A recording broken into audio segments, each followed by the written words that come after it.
Ayos, tanod ako. Umanda kayo sa akin mga chismosa kayo. Patatahimikin ko na yung mga bunganga nyo. O anak, saan ka pupunta? Atay, aalis po ako. Maghahanap po ako ng mga chismosa. Ganun ba anak? Sige, hanapin at patayin mo yung mga chismosa na yan. Dahil pinagchichismis nila na may kabit daw ako. Ha? Talaga ba tay? Pinagchichismisan nila na may kabit ka? Oo anak, kaya dapat hanapin mo sila. Sige tay, akong bahala. Alis na po ako. Sige anak, mag-iingat ka ha.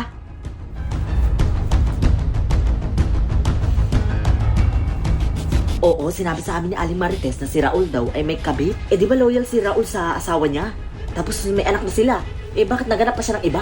Oo nga eh, grabe talaga yung Raul na yan. Nako, grabe no, may kabit pala yun. Ay nako, kung alam mo lang. Hoy, mga chismosa! Ang aga-aga pa nagchichismisan agad kayo? Eto oh, mag-almusal muna kayo. Kala nyo ha, ang aga-aga